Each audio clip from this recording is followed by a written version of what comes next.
Live from the chicken wing capital of the world, Buffalo, New York.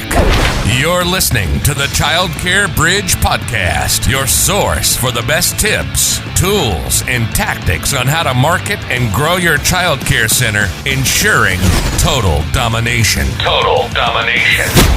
This is the Childcare Bridge, and this is your host, Michael Tasner.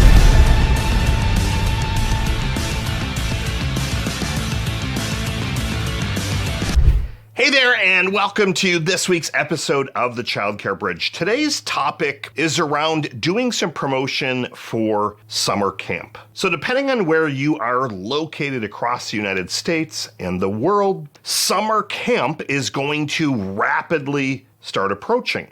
And there are a lot of strategic ways that you can promote your summer camp. There are a lot of strategic ways that you can make yourself in another league of your own. But the first thing that I want you to take a look at is look at your runway. So depending on where you're located, summer camp could be starting as early as in like a month and a half. For others, you've got a couple of additional months of runway. And the reason that I need you to assess your runway is the level and the amount of promotion starts to scale up as you get closer. So if I had summer camp coming up in 30 days, for example, the amount of promotion that I would need to start doing now versus if I have 2 or 3 months of runway are very, very different. So step one, look at the runway, the amount of time that you have. Step two, before you start looking at any kind of promotions or themes or different things like that, I want you to get really crystal clear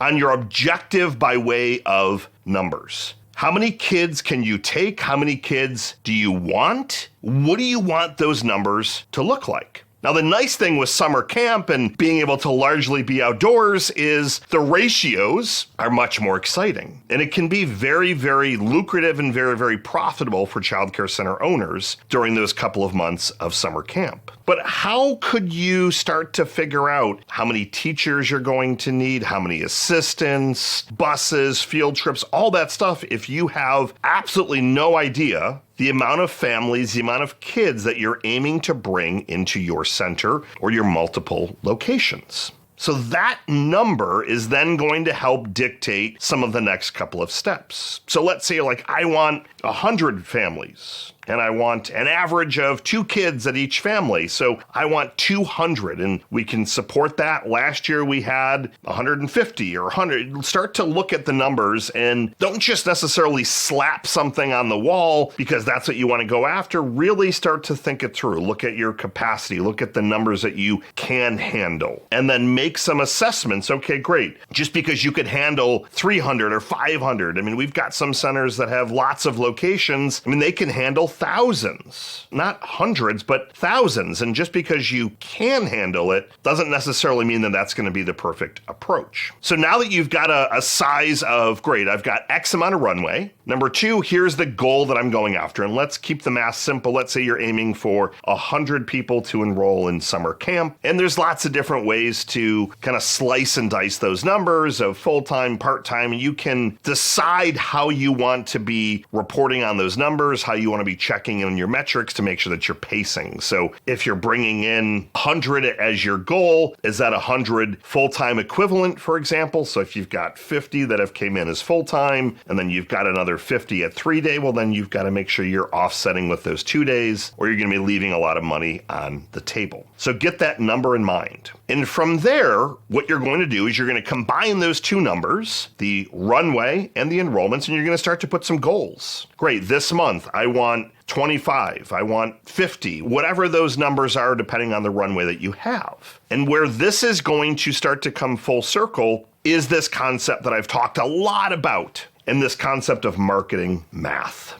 You can really break everything down to a simple math equation at your center. If you need anything, you need more enrollments, you need more staff, More acquisitions. Everything is a math equation. How much do you need to invest to get X result? And when you have those numbers, it's a lot easier for you week by week by week to start tracking this stuff to make sure that the numbers are aligning with where you're headed. If you're saying, great, in the month of May, I need to have 60 spots, full-time equivalent out of my 100. And then by middle of June, I think I'm going to do a really big push for the first 2 weeks of June, and we're going to fill up those other 40. Okay, great. So when you kick things off then in the first week of May and you only drive 5 leads and you get 1 enrollment, how are you trending on those metrics? And that allows you to start to see, where do you need to invest more money? This is a perfect spot for you to drive a cash infusion into your center, but you have to be willing to invest to get those enrollments. It's the exact same thing with investing to get traditional enrollments. This no longer is the if you build it and they will come. And if you have a fun activity planned or some fun outings that you're going to grab all of those families. That is no longer the case as the level of competition has started to grow, as the number of franchises that are coming in. And if you haven't noticed, a lot of these franchise locations, they invest big dollars, often in building out their locations. And it's a lot of money to run those locations. So they're going to try and do whatever they can to grab more and more and more enrollments. So you've got to be willing to invest the resources. And you've got to make sure that week after week after week, you're making sure that you're staying on plan or with a small variance. If you're saying, great, we want to have 60 within a 30-day period, okay, great, so 15 a week, and in 1 week you have 12, the next week 14. I'm not as concerned, but if you're breaking it down in 1 week you've got 2, the next week you have 3 when you should have been at 30, we've got to take a pause, do a reset, and see, do the activities that you're executing, are those aligning with driving leads? The number one mistake that I see centers making with promoting summer camp is they do not invest extra resources. You take the number that you're going after. Say again, it's that 100. And let's say it's full-time equivalent. Let's just say $1,000 for the entire month, $250 a week. And I know your tuition could be higher, could be lower. Simple math. 100, roughly 2-month period. So if you know that in 2 months, you could have a $200,000 cash infusion that has really lucrative ratios in your favor. And let's just say after you paying out all the different expenses across your center that maybe you wind up with an extra $50K that goes to the bottom. That's a lot of money. So what do we have to do to make sure that we're getting that extra $50K? Well, we've got to make sure that we're putting some resources in to promote it for, at the very, very, very, very least, 30 to 45 days, but I'm typically doing and suggesting a 60-month promotional period. Some locations, we even go as far as 90 days. And what we're doing is we're trying to get a jump on other centers that we know are very aggressive with promoting summer camp. So we might offer some additional incentives if they were to commit. So commit in the month of April, for example, when summer camp doesn't necessarily start until the end of June in some locations. So you're grabbing those people, you're giving them an extra incentive, maybe a week free, a discount, something fun, exciting, and additional to get them to take action a little bit swifter. So we want to grab those as soon as we can. But if your runway is anything shorter than 30 days, you're going to have to jump on stuff immediately, and you're going to have to throw some pretty decent resources at this. That leads me to that question that everybody loves to ask. And unfortunately, I'm going to give you a wide open answer, but I will give you some parameters that you can start to think about this. So the question that everyone asks is, okay, you've just told me that summer camp is extremely important. You've told me that I need to have my numbers lined up. Great. 100 is what we're going after. We've got a 60-day window. How much do I need to invest to get those 100 enrollments? I'm going to pose a question back to you first, and then I will give you some ranges. So the question that I want to propose back to you is, how well do you know your numbers? In last week's episode, I talked a lot about metrics, knowing your numbers, and how that really separates a lot of centers from the pack. The centers that can rattle off very, very specific metrics like that. What was your lead to tour conversion in the last 30 days? 51%, just as an example. They can rattle these numbers off quickly. For me, among the most important metrics is, what is an enrollment worth to my center? if I know, for example, that if they're going to come into summer camp, they might only stay for those 2 months. However, there's all this icing on the cake, as I like to call it. So what if those families coming in, maybe they're not going to be the perfect enrollments to continue into the next year with you, but what if they have other kids that actually can and will be interested in continuing? What if they talk about their amazing summer camp experience, and then that leads to some additional enrollments? So if you break it down extremely granular, you can look at it very black and white and say, great, I've got 2 months, $1,000 a month, so $2,000 is what we're going to get during the course of these 2 months. I'm aiming for 100, so I know that this is the math. So we're aiming to bring in 200,000 in revenue, and I've calculated it out, and I believe we'll have that 50K, or whether it's 50, 30, whatever that magical number is based on your expenses, the different ratios for your state and location for summer camp. But for most centers that we work with, this is among the most profitable time of the year. So if I have that 50K number, then I would argue, well, I would be willing to invest half of that.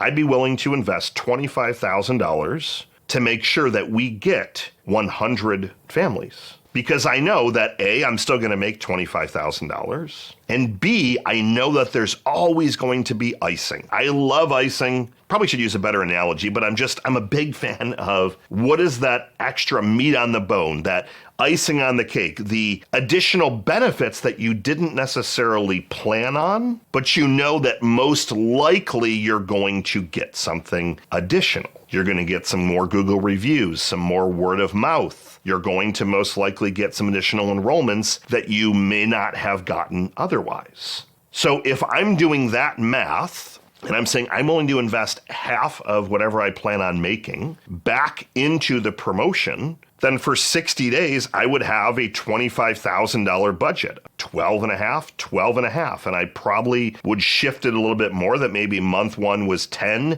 and month 2 was 15, or month 1 was 7 or 8. And then I would keep kind of incrementally increasing as it got closer. And if you're then able to really reverse engineer that, it ends up literally just becoming a math equation. And I cannot stress that enough. Where when you get to the point where literally it's X dollars in equals X dollars out, you can scale to as many locations as you want. You can forecast out your growth with extreme accuracy. But it starts with doing some forecasting. Now, there are a lot of asterisks that I have to give you with budget. The first one is, if you're investing those resources for the first couple of weeks and your results are not starting to speak for themselves. So if you're, great, Michael, I'm going to invest the 25K. Month 1, I'm going to do 10. Month 2, I'm going to do 15. So great, first week, $2,500 in investment. With that level of investment, you should be getting lots and lots of leads,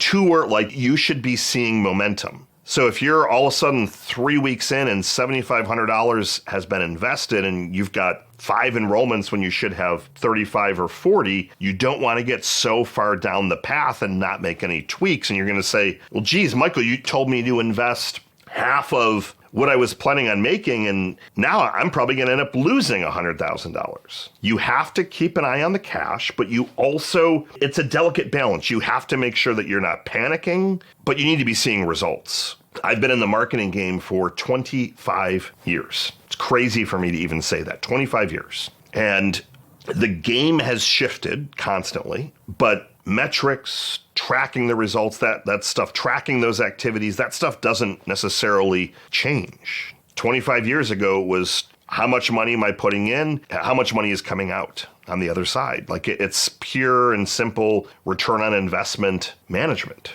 So if you're putting those dollars in and you're not seeing the leads, you need to look at the activities. Is it your messaging? Is it the methods? Is it your agency? Like what's going on with that? So when we start doing summer camp promotion for the centers that we run their marketing for, we are seeing results, within a week. Like enrollments are coming in, like it happens very, very rapidly. So from a budget standpoint, to round out the answer to that question, it's everyone's favorite question, we typically suggest anywhere between 25 and 50% invested of your forecasted profit. Not the sales, the forecasted profit. Knowing that there's going to be additional ancillary investments that kind of come back to you. So you're investing that money, you're going to get some additional fruit. You're going to get some additional icing that, oh, well, geez, now you got some other enrollments. So while you're promoting and focusing on summer camp, that isn't necessarily the only thing that's going to end up occurring for you. Now, the dollars invested is very important. The tracking is very important. The mediums is very important. So you want to be all over digital, offline, your strategic and joint venture partners. The final piece of this equation is you really want to make sure that you have your messaging on point. So if you put yourself in the shoes of the parents, you kind of get in their mind, they're already feeling bad that they're having to send their kids to summer camp. So you need to make sure that you have this thing planned out. You've got to have fun activities. You have to have fun themes. You have to have really fun, upbeat imagery. You can't just slap together a flyer using Canva in 5 minutes and expect to get $200,000 in revenue. It just rarely happens unless, again, you're the only game in town. You want to strategically think about what can you do? What can you do that other centers in the area are not doing? There's a lot of things that centers do that other centers may not be able to do. So start to look at those. Start to look at your relationships, your network, your contacts. Are there some places, some people that you can partner with that can kind of lock out the competition, so to speak? So now you've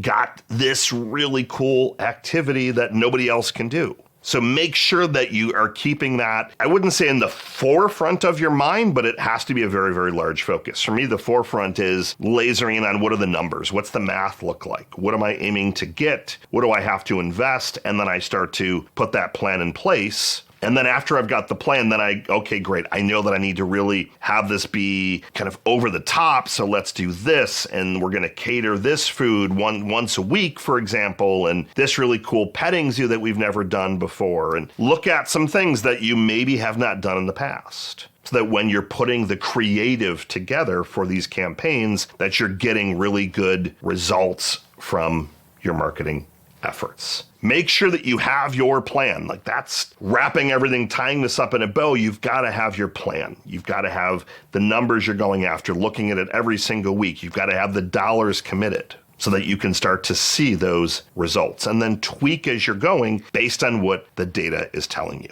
Get your promotional plan for summer camp. Get out there, take some action, start making more money. Michael Tasner signing off. Good morning, good afternoon, and good night. I'll see you next week.